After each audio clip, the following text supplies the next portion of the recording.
कहना बिल्कुल सही नहीं है कि मुसलमानों को उठाया जा रहा है, हिंदुओं को उठाया जा रहा है, दंगाइयों को उठाया जा रहा है। और जो भी दंगाई है, चाहे जितना पावरफुल है, हम उसको नहीं छोड़ेंगे। जब दंगाई होंगे तो गिरफ्तार होंगे, वो चाहे बीजेपी का हो चाहे किसी का हो, इससे कोई लेना देना नहीं है। जो मुजरिम है वो छोड़े नहीं जाएंगे। जो मासूम है, अगर उनकी गिरफ्तारी भी हुई है, उनको छोड़ दिया जाएगा। हमने दंगा रोका, हमने मुजरिमों के खिलाफ बड़े पैमाने पे FIR किया, हम बड़े पैमाने पर गिरफ्तारी कर रहे हैं। आप ये महसूस करेंगे कि जहाँ जहाँ भारतीय जनता पार्टी की हुकूमत नहीं है, वहीं दंगे हुए हैं।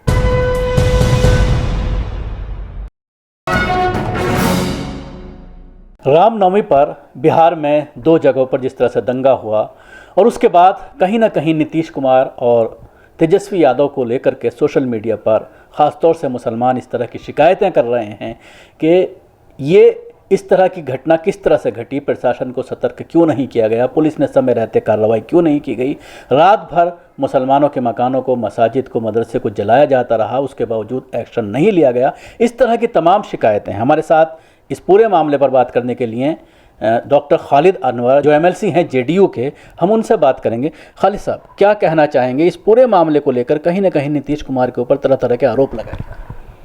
नहीं, आरोप जो लोग लगा रहे हैं बेबुनियाद आरोप है और शिकायतें अपनों से होती हैं।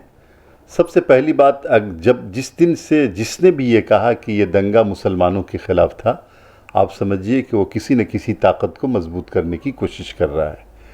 जो ताकत ये चाहती है कि मुसलमानों को कमज़ोर करने के लिए, तो इसको मुसलमानों के ख़िलाफ़ नहीं, हमारी सरकार इसको बिहार के ख़िलाफ़ मांगती है कि ये दंगा कराने की कोशिश कुछ लोगों ने की, दंगाइयों ने की, कि बिहार को कैसे जलाया जाए, बिहार को कैसे बदनाम किया जाए।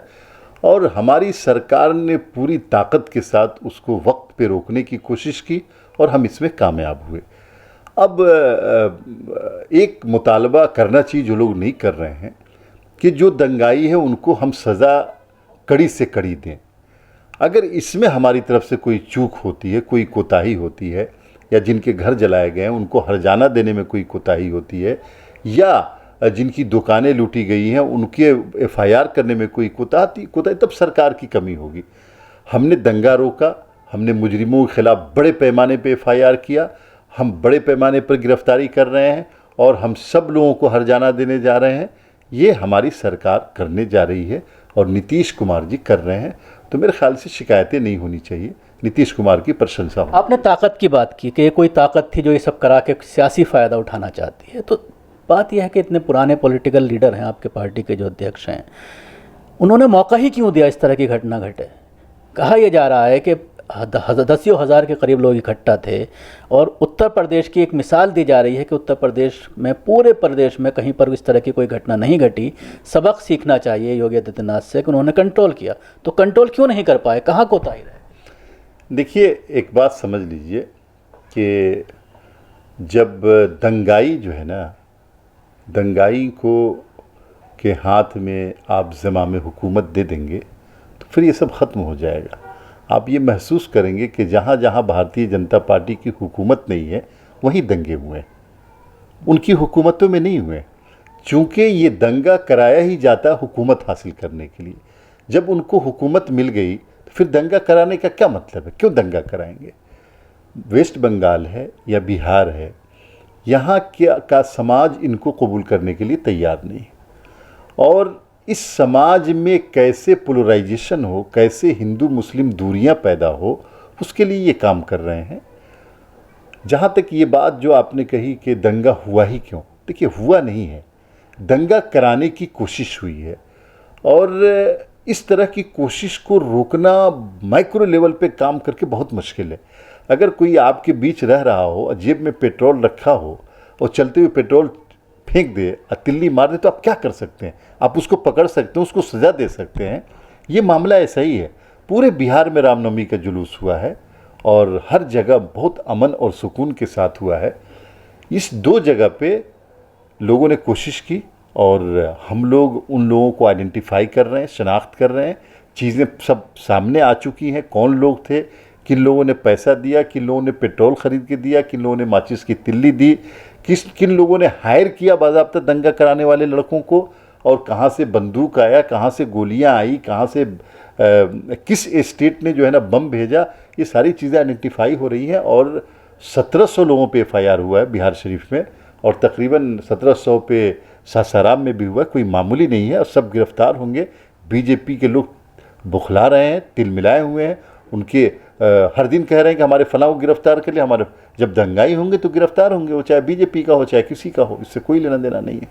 मुसलमानों का भी ये कहना है, अभी मेरी लोकल रिपोर्टर से वहाँ बात हो रही थी बिहार शरीफ में, कि तकरीबन 70-80 लड़के मुस्लिम भी उठाए हुए हैं। रात में घर में घुसकर पुलिस के ज़रिए आतंक मचाया जा रहा है, दरवाज़ा तोड़ के अंदर घुस रहे हैं, शहरी तक लोगों की नहीं हो पाई, तोड़ फोड़ की गई मकानों के अंदर, इस तरह के वीडियोस भी आए हैं सामने।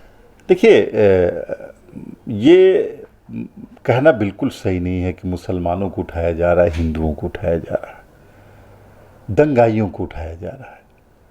और जो वीडियो फुटेज में है, जो दंगाई हैं उनको उठाया जाएगा, जो मासूम होंगे उनको छोड़ा जाएगा। अब ये हिंदू भी हो सकते हैं, मुस्लिम भी हो सकते हैं, क्रिश्चियन भी हो सकते हैं, बौद्धिस्ट भी हो सकते हैं। इसमें फ़र्क नहीं किया जाना चाहिए और न किया जाएगा। जो माने तकरीबन वहाँ 300-400 लोगों की गिरफ्तारी हुई है, जिन 60-70 लोगों के बारे में कह रहे हैं, तो यकीनन वो मुजरिम होंगे। और इनिशियल लेवल पे समझ में आ रहा होगा कि उन्होंने जुर्म किया तभी गिरफ्तार किया गया, ऐसे क्यों कोई गिरफ्तार कर लेगा। और मेरे ख्याल से इसमें हम लोगों को तहम्मुल से काम लेना चाहिए। हम लोग अगर इसको हिंदू मुस्लिम करेंगे तो ये समझिए कि हम किसी के सेट किए हुए एजेंडे पे जा रहे हैं। हमारी सरकार ने, नीतीश कुमार ने इस दंगे को बिहार के ख़िलाफ़ माना है कि बिहार की तहजीब, बिहार की रवायत, बिहार की संस्कृति के ख़िलाफ़ है।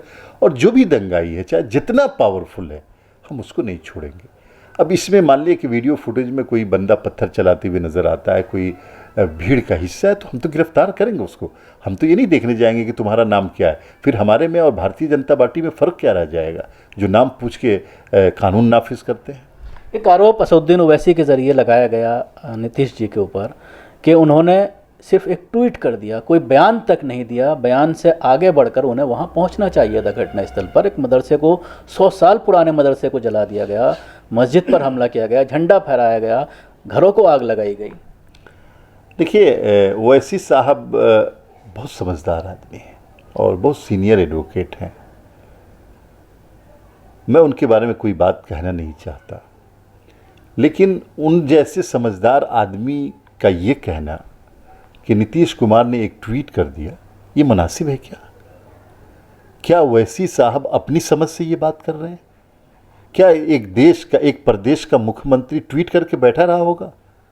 उनको अगर नहीं मालूम है तो पूछना चाहिए कि आप रामनवमी के 3 दिन पहले से, मैं जानता हूँ उन चीज़ों, मैंने अपनी आंखों से देखा है कि रामनवमी के 3 दिन पहले से कितनी मीटिंगें, कैसी रत जगी, और किस तरह नीतीश कुमार रात रात जग करके एक एक जगह की रिपोर्ट ले रहे हैं, कंट्रोल कर रहे हैं। आपको लगता है कि ट्वीट कर दिया बैठ गए? देखिए, अगर ये उनकी अपनी ज़बान है तो ये ओवैसी साहब की ज़बान नहीं हो सकती। अगर किसी ने उनको ये लिख करके दिया ऐसा बोलिए तो ठीक है, जो बोलना आप बोलिए, आपको जो इल्ज़ाम लगाना लगाइए। हमारे ऊपर बतेरे लोग इल्ज़ाम लगाने वाले हैं, भारतीय जनता पार्टी इल्ज़ाम लगाती है, आप इल्ज़ाम लगाइए।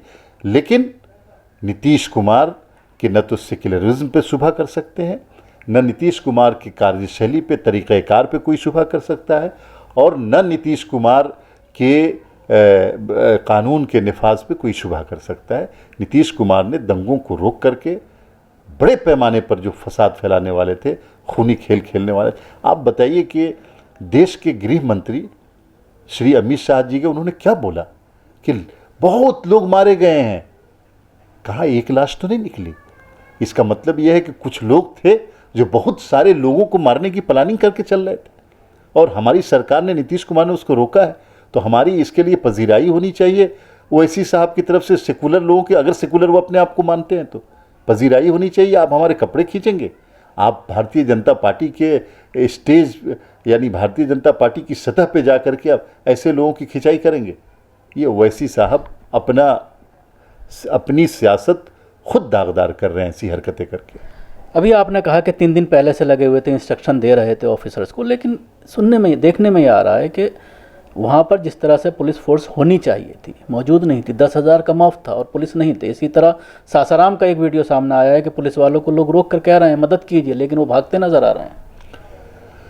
देखिए, जिसने भी कहा गलत कहा। जो मॉब था उसके साथ पुलिस बड़ी तादाद में थी, और डीएसपी लेवल के ऑफिस, एसडीपीओ, एसीपी लेवल के कई ऑफिसर थे, और शिबली नोमानी करके एसडीपीओ हैं जो उसको लीड कर रहे थे, उनके साथ ट्रेनिस एसडीपीओ भी थे। ये कहना सही नहीं है कि पुलिस का डिप्लॉयमेंट सही नहीं था, लेकिन पुलिस का डिप्लॉयमेंट इस लेवल का कि दंगा होने वाला है, उस लेवल का डिप्लॉयमेंट, बड़े पैमाने पर जो डिप्लॉयमेंट क्यों किया जाता?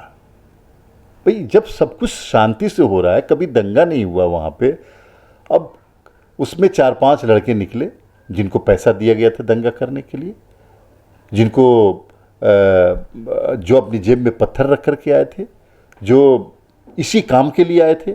जब जुलूस गुजर गया, उसके पीछे से उन लोगों ने ऐसी हरकतें की और एक अफरा तफरी मची, तो उसको कंट्रोल करने में तो वक्त लगता है ना। क्या वक्त लगा? 10 मिनट, 15 मिनट, 20 मिनट, आधे घंटे? तो ये सब कहना सही नहीं है। देखिए, बिहार पुलिस ने बहुत ही मुस्तैदी से काम किया। हो सकता है कि कुछ अफसरान की लापरवाही रही हो, सब आइडेंटिफाई किए जा रहे हैं और बख्शे नहीं जाएंगे। आखिरी सवाल, जिस तरह से मुसलमानों का जो आरोप है कि बहुत ज़्यादा तादाद में मुसलमानों को गिरफ्तार किया जा रहा है, तो आपका क्या कहना? नाइंसाफ़ी नहीं होगी? ये गलत है, ये गलत है। जो भी कह रहा है कि फलां को ज़्यादा तादाद में गिरफ्तार किया जा रहा है, गलत है। मैं अभी इस पोजीशन में नहीं हूँ, ना मुझे ये करना चाहिए, होना चाहिए कि मैं किसकी तादाद क्या है मैं बताऊँ। लेकिन ये समझ लेना चाहिए सभी लोगों को कि जो मुजरिम है वो छोड़े नहीं जाएंगे। जो मासूम है, अगर उनकी गिरफ्तारी भी हुई है, उनको छोड़ दिया जाएगा जब तक जिनका भी जुर्म साबित हुआ है, चाहे वो जितने बड़े हों, बड़ा सा बड़ा आदमी क्यों ना हो, और बड़े बड़े लोगों के नाम आ रहे हैं, सब गिरफ्तार किए जाएंगे, सब जेलों के अंदर जाएंगे। शुक्रिया डॉक्टर खालिद अनवर हमसे बात करने के लिए। जिस तरह से एमएलसी खालिद अनवर हमसे बात कर रहे थे बिहार दंगों को लेकर, उनका साफ साफ कहना है कि किसी भी बेगुनाह को गिरफ्तार नहीं किया जा रहा है, और अगर इस तरह के लोग कुछ डिटेन किए गए हैं तो उनको जल्द से जल्द छोड़ दिया जाएगा। और उसके साथ ही इनका ये कहना है, इसको पूरे बड़े कॉन्टेक्स्ट में समझने की ज़रूरत है। ये कहीं ना कहीं एक बड़ी साजिश है आने वाले इलेक्शन को लेकर। इसको समझने की ज़रूरत है कि आखिर बिहार को या बंगाल को ही क्यों चुना गया इस तरह के दंगे कराने के लिए। इसके पीछे एक बड़ा गेम है जिसको समझने की ज़रूरत है। दिल्ली से कैमरा पर्सन फैजी के साथ न्यूज़ मैक्स के लिए शकील अहमद।